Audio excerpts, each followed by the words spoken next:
નમસ્કાર, પ્રણામ.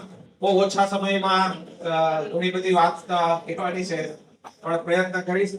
ખાસ કરીને આટલી મોટી સંખ્યામાં હાજર રહેલા માતાઓ, બહેનો અને મંચસ્થ મહાનુભાવો, મને કલ્પના નહોતી. મને જ્યારે આમંત્રણ આપવામાં આવ્યું કે આટલી બધી સંખ્યામાં અલગ અલગ ક્લબ, મહિલા ક્લબના અને સંસ્થાઓના પ્રતિનિધિઓ હાજર રહેશે.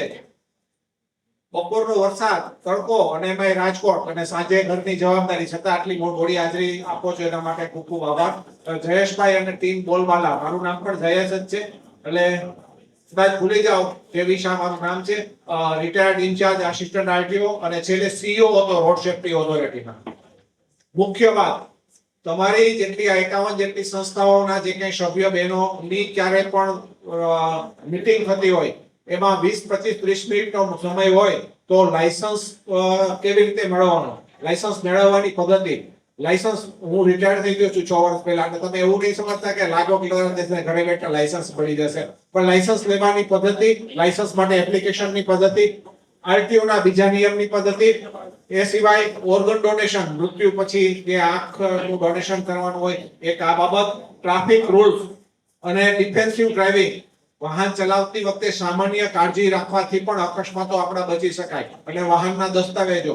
તો આવી બધી બાબતો વિશે તમારે જ્યારે પણ જરૂરિયાત ઊભી થાય તો બોલબાલા ટ્રસ્ટ જયેશભાઈનો સંપર્ક કરજો. મારું નામ જયેશ શાહ છે, કદાચ ભૂલી જાવ તો બેનું નામ સરખું છે. તો ચોક્કસ અમે આવશું અને જે કંઈ તમારી મુશ્કેલીઓ અથવા તો જે કંઈ તમારી રજૂઆતો છે એને સાંભળવા પ્રયત્ન કરશું અને એનું સોલ્યુશન પણ લાવવા પ્રયત્ન કરશું. આ ઉપરાંત ભારત સરકારે અકસ્માત થયા પછી અલગ અલગ 3 થી 4 પ્રકારની યોજનાઓ આપેલી છે. હું યોજનાની બબેલિટી કહું છું, નહીં તો એક યોજના વિશે કહેતા 10 મિનિટ થશે. પહેલી યોજના જે ભારત સરકારે 2025માં હમણાં મહિના પહેલા જ લોન્ચ કરી કે કોઈ પણ વ્યક્તિનું વાહન અકસ્માતમાં ઘાયલ થાય તો પહેલા 7 દિવસની ટ્રીટમેન્ટ 1.5 લાખ રૂપિયાની મર્યાદામાં એનો ખર્ચ ભારત સરકાર ભોગવશે.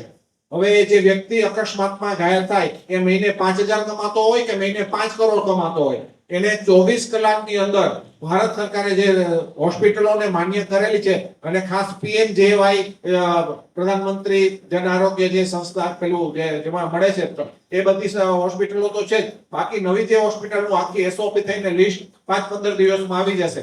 તો ઘાયલ થયેલી વ્યક્તિ 24 કલાકમાં હોસ્પિટલમાં દાખલ થશે ત્યારે એની 1.5 લાખ રૂપિયા સુધીની 7 દિવસ સુધીની ટ્રીટમેન્ટનો ખર્ચ ભારત સરકાર ભોગવશે. નંબર 2, જ્યારે કોઈ પણ કોઈનું અકસ્માત થાય ને અકસ્માત કરે અને વાહન ભાગી જાય પછી 1-1.5 મહિના સુધી પોલીસ ડિપાર્ટમેન્ટ તપાસ કરે અને વાહન મળી ના આવે, આઈડેન્ટિફાઈ ના થાય, તો એવા કિસ્સામાં જેનું મૃત્યુ થયું હોય એને 2 લાખ રૂપિયા અને જેને ભારે ઈજા થઈ હોય તો એને 50,000 રૂપિયાનું વળતર મળે. આના માટે એક સામાન્ય મામલો જે વિસ્તારમાં બનાવ બન્યો એને સામાન્ય એપ્લિકેશન કરવાની હોય છે મામલતદાર સાહેબને. વિશેષ વિગત તો 10-12 મિનિટ લાગી જશે, પણ ટૂંકમાં જ્યારે વાહન ભાગી જાય ત્યારે મૃત્યુ થયેલું હોય તો 2 લાખ રૂપિયા મળે છે અને ભારે ઈજા થઈ હોય, ગંભીર ઈજા, તો 50,000 રૂપિયા મળે. એમાંય પણ કોઈ આવકનો બાદ નથી.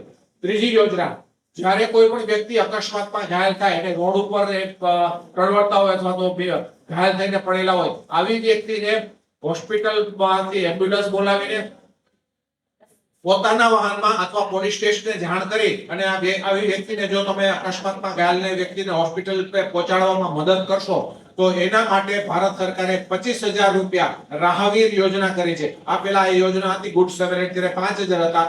હમણાં 3 મહિના પહેલા આ યોજનાને શિફ્ટ કરીને 25,000 રૂપિયા કર્યા. કારણ કે મોટા ભાગના લોકો અકસ્માત થયા પછી 50% લોકો પહેલી 25 મિનિટમાંથી 30-15 કલાકમાં એનું મૃત્યુ થયેલું હોય. બાકીની જો અડધો કલાક છે ગોલ્ડન અવર, જેને ગોલ્ડન અવર કહેવાય, એમાં જો હોસ્પિટલે પહોંચાડી તો એની બચવાની શક્યતા ખૂબ વધી જાય છે. એટલા માટે ભારત સરકારે આ યોજના કરી છે, એને રાહવીર યોજના કહેવામાં આવે છે. અને ચોથી યોજના કે જે ગુજરાત સરકારની યોજના છે, અકસ્માતમાં ઘાયલ વ્યક્તિ કોઈ પણ હોસ્પિટલમાં દાખલ થાય, એ હોસ્પિટલ ટ્રસ્ટની હોય, પ્રાઇવેટ હોય, કોર્પોરેટર હોય કે કોઈ પણ, તો એની 48 કલાકની સારવારનો ખર્ચ ગુજરાત સરકાર ભોગવે છે અને 50,000 રૂપિયાની મર્યાદામાં આ ખર્ચ ભોગવાય છે. તો આ 4 યોજનાની તમને ટૂંકી વિગત આપી, પણ જેને કંઈ વધારે જાણવું હોય, વધારે કંઈ જરૂરિયાત હોય, જયેશભાઈનો પણ સંપર્ક કરજો. અને ખાસ જાણકારી એટલા માટે કે આટલી બધી સંસ્થાઓ છે 51 જેટલી, તો જ્યારે તમારે બધા સભ્યો ભેગા થતા હોય, બરાબર, 15 મિનિટ આપશો, 30 મિનિટ આપશો, જેટલો પણ સમય મિનિમમ 15 મિનિટ તો મિનિમમ આપશો તો આ ન્યાય આપી શકાય છે વિષયને. તો આપ જરા અમારી જે કઈ એક્સપર્ટાઇઝ છે અથવા તો ટ્રસ્ટ જેમાં સંકળાયેલા છે તો એની લાભ લો અને અમને પણ આ અવેર કરવાની તક આપજો.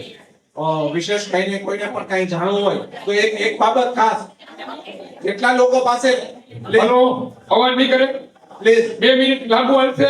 અચ્છા, છેલ્લી વાત છે, જેટલા લોકો પાસે લાયસન્સ છે તો અત્યારે મોટા ભાગના લોકો લાયસન્સ રિન્યુ કરાવ્યા પછી રિન્યુ કરાવવાનું ભૂલી જાય છે.